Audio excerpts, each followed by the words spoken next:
In the beginning, there was darkness, and darkness was covered with darkness. Then came the light with a sound.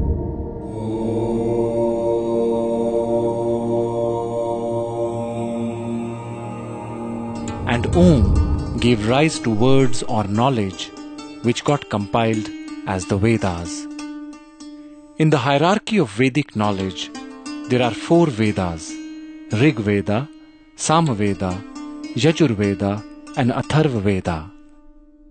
Then comes 4 Upvedas or Sub-Vedas, 6 Upangas or components, and then 6 sub-components, out of which 1 is Yoga.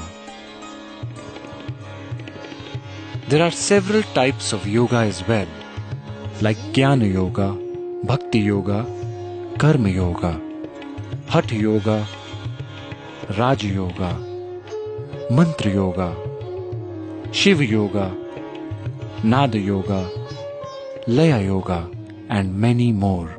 Rig Veda is one of the most sacred and the oldest books of human history.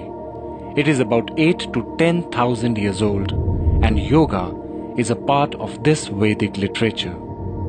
Maharishi Patanjali, considered to be the authority on yoga, propounded yoga nearly 5,000 years ago. Lord Krishna and many saints of India have also spoken about yoga. In the Middle Ages, the practice of yoga was confined only to the royal and the scholarly class. It was taught to students in gurukuls after passing a rigorous test. In the recent years, by the effort of many spiritual and religious leaders of India, the doors of yoga have been opened to the common man and to each and every human being on this planet. Yoga is the union of body, mind and spirit. The individual to the universal. Yoga is realizing the connection between the finite and the infinite, the manifest and the unmanifest. Yoga is bringing harmony in thought, word and deed. Maharishi Patanjali elucidated 8 limbs of yoga, namely Yama, social ethics; Niyama, personal ethics; Asana, postures; Pranayama, directing the life force; Pratyahara, turning the senses inwards; Dharana, one-pointed focus; Dhyana, meditation; and Samadhi, merging with the self.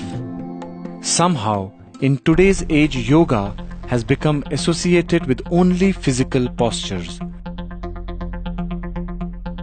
whereas the central teaching of yoga is maintaining an equanimous state of mind.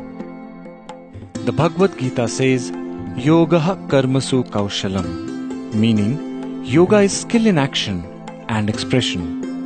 Yoga is not just exercise, it is how skillfully we communicate and act in any given situation. So here yoga is described more as a mind skill.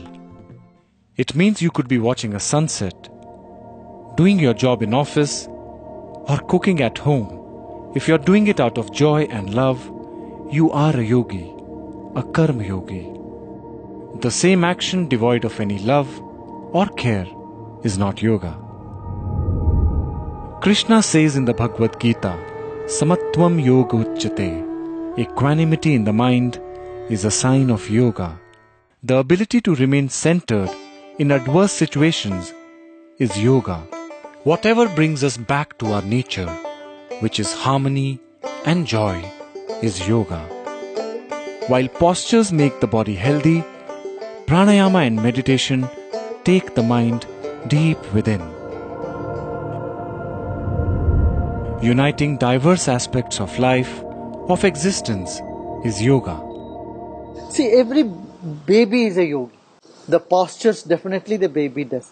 But its attitude, the way it breathes, the perceptual ability, the sharpness, all these qualities of a yogi, a baby exhibits. Wonderment is a preface to yoga. Vismayo Yoga Bhumikaha. The wow we experience many a times in life is a prelude to yoga. Anyone engrossed totally in anything one is doing is yoga. Tada drashtu swarupe avasthanam. Yoga is being established in the seer, the drishta. From the scenery, we come back to the seer. When one is in harmony within, the journey of life is calmer, happier, and more fulfilling. Life starts flowing in a direction to unite with its very source.